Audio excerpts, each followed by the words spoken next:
Happiness. Scientists have spent billions of dollars trying to figure out what makes us happy. Meanwhile, your brain already knows the answer. It's been screaming it at you this entire time. But here's the plot twist. The things that actually make us happy aren't what Instagram told you they'd be. Forget the luxury cars, the designer clothes, the perfectly curated life. Your brain doesn't care about any of that. Your brain is running on ancient software designed by cavemen who just wanted not to die, find food, and maybe cuddle someone warm at night. And that ancient programming? It's still calling the shots. Picture your brain as a chemistry lab run by a chaotic scientist who's really bad at their job. They're constantly mixing dopamine, serotonin, oxytocin, and endorphins in random combinations, hoping something sticks. When they get it right, that's happiness. When they get it wrong, that's you eating an entire pizza at 2 a.m. wondering why you feel empty inside. So what actually flips those happiness switches? What makes your brain dump the good chemicals and go, yes, this, more of this? Well, science has some answers, and spoiler alert, they're surprisingly simple. We're not talking about winning the lottery or becoming famous. We're talking about things so ordinary, so accessible, that you'll wonder why you've been chasing the wrong things your entire life. Over the next few minutes, we're going to explore the 10 things that genuinely, scientifically, no BS make humans happy. And here's the beautiful part. You can access almost all of them right now, today, without spending a fortune or changing your entire life. We're talking about reciprocated love that makes your heart do Crutch. that stupid flutter thing. A hot shower that feels like a religious experience. Food that's so good you forget your own name for a second. The kind of laughter that makes your stomach hurt and your face ache. These aren't just pleasant experiences. They're neurological jackpots, flooding your system with chemicals that literally alter your brain chemistry. Your happiness isn't hiding in some distant future when you finally make it. It's hiding in plain sight, in moments you probably experienced this week, but we're too busy doom scrolling to notice. So let's dive in. Let's talk about what actually matters. Let's explore the 10 things that make your chaotic brain scientist finally get the formula right. Because understanding what makes you happy, that's the first step to actually being happy. And trust me, number 7 is going to surprise you. Let's start with the big one, reciprocated love. Not unrequited pining. Not one-sided crushing. Not loving someone who views you as just a friend. We're talking about the real deal. When you love someone and they love you back with equal intensity. Your brain on reciprocated love is essentially your brain on drugs. Literally. When you're in mutual love, your brain releases dopamine, oxytocin, vasopressin, and a cocktail of other chemicals that create a natural high more powerful than most substances. It's like your brain is throwing a rave, and everyone's invited. Picture this. You text them, "I miss you," and they respond, "I miss you more" instead of K. That simple exchange triggers a cascade of neural fireworks. Your ventral tegmental area lights up like a Christmas tree. Your caudate nucleus starts doing backflips. Your anterior cingulate cortex, the part of your brain responsible for obsessive thinking, goes into overdrive in the best possible way. But here's what makes reciprocated love special. It's the reciprocated part. Unrequited love activates the same brain regions as physical pain. Your brain literally processes romantic rejection the same way it processes a broken bone. That's why heartbreak physically hurts, because to your brain, it does hurt.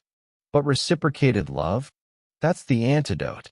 When someone loves you back, your brain stops firing those pain signals and starts flooding you with reward chemicals instead. You feel safe, validated, Chosen. Your nervous system literally calms down because you're no longer in threat detection mode wondering if they like you. You know they do. And that certainty is intoxicating. Studies show that people in happy, reciprocated relationships have lower cortisol levels, better immune function, lower blood pressure, and even live longer. Reciprocated love literally makes you healthier. Your body recognizes that you're not alone in the world. You have backup, partnership, someone who'll bring you soup when you're sick and pretend to laugh at your terrible jokes. There's also the oxytocin factor, the bonding hormone. Every time you hug, kiss, hold hands, or even just look into each other's eyes, your brain releases oxytocin. This chemical creates that warm, fuzzy, I want to stay with this person forever feeling. It's the same chemical that bonds mothers to babies, which tells you how powerful it is. But the real magic of reciprocated love? It's the permission to be vulnerable. When you know someone loves you back, you can show them your weird quirks, your 3 a.m. anxieties, your embarrassing childhood photos, your terrible singing voice. And they don't run away. They love you more for it. That acceptance, that unconditional positive regard, your brain recognizes that as safety, and safety equals happiness. Reciprocated love isn't about grand gestures or fairy tale romance. It's about someone who texts you back, who remembers your coffee order, who laughs at your jokes even when they're not funny, who sees you at your worst and still chooses to stay. And when you find that, when love flows both ways, your brain finally relaxes and whispers, okay, this is what we've been looking for. That's happiness number one. And honestly, it might be the most important one on the list. Now let's talk about something way less complicated but equally powerful, a hot shower. Not a lukewarm shower. Not a rushed 2-minute rinse before work. We're talking about a proper hot shower where you stand under the water for 15 minutes doing absolutely nothing, letting the heat melt away every ounce of stress in your body. Your brain loves hot showers for several scientific reasons. First, the heat triggers your parasympathetic nervous system, the rest and digest mode that's the opposite of stress.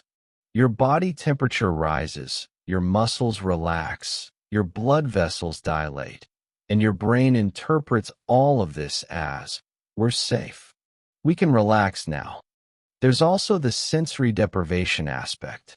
In the shower, the white noise of water drowns out everything else. Your brain gets a break from processing constant stimuli. No screens, no notifications, no demands. It's just you, water, and steam. This sensory simplicity allows your mind to wander, which is when you get your best ideas. Ever notice how you solve problems in the shower? That's because your prefrontal cortex finally gets to think without distractions. Hot water also releases endorphins, your body's natural painkillers. That's why showers feel so good when you're sore, tired, or stressed. Your body is literally drugging itself into feeling better. And the best part? Unlike actual drugs, the only side effect is pruny fingers. There's something primal about it too. For millions of years, warmth equaled safety for humans. Cold meant danger, exposure, potential death. Heat meant fire, shelter, survival.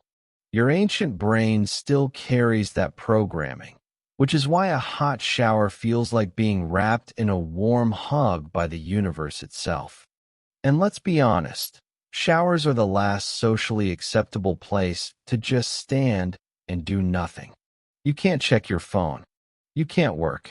You can't be productive. You're literally forced to just exist for a few minutes. And in our chaotic, always-on world, that forced pause is precious. Plus, there's the psychological reset. You get in the shower feeling crusty, stressed, and chaotic.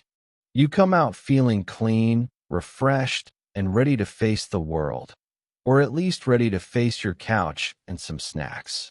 A hot shower is basically a legal, accessible, affordable way to hack your nervous system into calmness.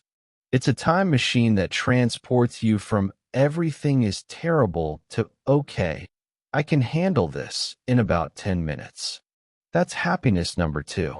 Simple, underrated, absolutely essential. Let's talk about food. Not just eating for survival, but eating something so delicious that you actually stop mid-chew and go, wait, this is amazing. Your brain is obsessed with food.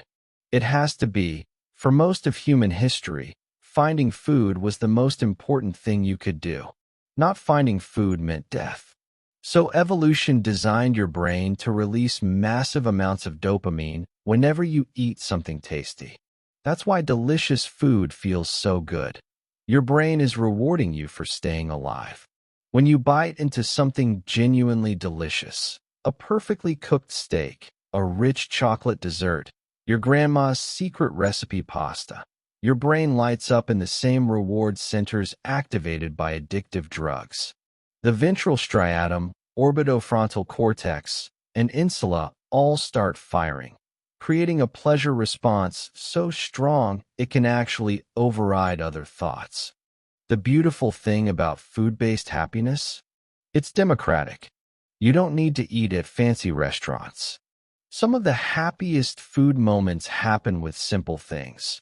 A really good sandwich, perfectly ripe fruit, leftover pizza eaten cold at midnight. Your brain doesn't judge whether food is expensive or Instagram-worthy. It just knows, this tastes good. Release the happy chemicals. That immediate, reliable, sensory joy, that's happiness number 3. And it's available 3 times a day, every day, for your entire life. Now let's talk about laughter. Not a polite chuckle or a courtesy laugh at your boss's bad joke. We're talking about genuine, uncontrollable, tears streaming down your face, can't breathe, stomach-hurting laughter that takes over your entire body. Laughter is basically your brain short-circuiting in the best possible way. When something strikes you as genuinely funny, your brain experiences a moment of cognitive incongruity. Something unexpected happens, violating your expectations in a non-threatening way. Your brain processes this surprise, recognizes there's no actual danger, and releases a flood of endorphins as a reward. And the best laughter? It's usually over stupid things. Not sophisticated humor or clever wordplay. Just absurd, ridiculous things that strike your funny bone perfectly. Your friend making a weird face.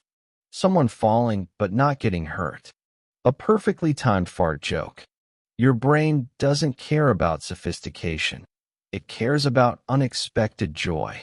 That moment when you're laughing so hard you can't speak, can't breathe, can't do anything but laugh. Your brain is experiencing pure, unfiltered happiness with zero complications, zero worries, zero anything except this moment right now. That's happiness number 4. Free, contagious, and available whenever life gets absurd enough. Let's talk about something we all chronically lack but desperately need: quality sleep. Not passing out from exhaustion. Not tossing and turning for 8 hours. We're talking about deep, restorative, wake up feeling like a new person sleep. Sleep is when your brain does housekeeping. While you're unconscious, your brain is busy consolidating memories, clearing out metabolic waste, repairing cells, and basically resetting your entire system. During deep sleep, your brain waves slow down, your glymphatic system kicks into high gear, and all the junk that accumulated during the day gets flushed out. When you get quality sleep, your brain releases growth hormone, which repairs tissues and builds muscle. Your immune system gets stronger.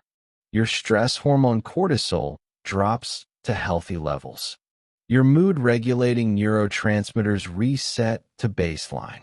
You're literally healing while unconscious. The irony? Sleep is the most undervalued happiness tool we have. We sacrifice it for productivity, entertainment, scrolling. Meanwhile, good sleep would make all those things better and more enjoyable. That deep, restorative rest that makes you wake up feeling like yourself again? That's happiness number 5. And it's waiting for you every single night if you let it happen. Here's something weird. Your skin is the largest organ in your body, and it's desperately craving appropriate physical touch. Hugs, cuddles, hand-holding, a pat on the back. Your nervous system needs these things almost as much as it needs food and water. Physical touch releases oxytocin, the bonding hormone we talked about earlier. But it also lowers cortisol, decreases blood pressure, reduces pain perception, and even strengthens your immune system. When someone hugs you, your body literally becomes healthier in that moment. There are specialized nerve fibers in your skin called C-tactile afferents that respond specifically to gentle, affectionate touch. When activated, they send signals directly to your brain's emotional centers, triggering feelings of safety, comfort, and well-being. Your body is literally wired to feel good from physical affection. Babies who don't receive enough physical touch develop serious developmental problems. Adults who lack physical touch experience higher rates of depression, anxiety, and stress-related illness. We're social primates. We need touch to thrive. But here's what makes touch special. It's immediate and undeniable. You can doubt words. You can question intentions. But when someone hugs you, when they hold your hand, when they put a comforting arm around your shoulder, that physical presence is real and grounding in a way nothing else is. Here's the surprise one. Your brain gets genuinely happy when you learn something new. Not for school learning. Not boring training sessions. We're talking about the moment you finally understand something that confused you, or discover a fascinating fact that changes how you see the world. Your brain is essentially a pattern recognition machine, constantly building models of how reality works. When you learn something new that fits into or expands these models, your brain releases dopamine as a reward. That aha moment when something clicks, that's a literal dopamine hit. Neuroscientists call this the learning high. When you master a new skill, understand a complex concept, or make an unexpected connection between ideas, your hippocampus and prefrontal cortex light up with activity.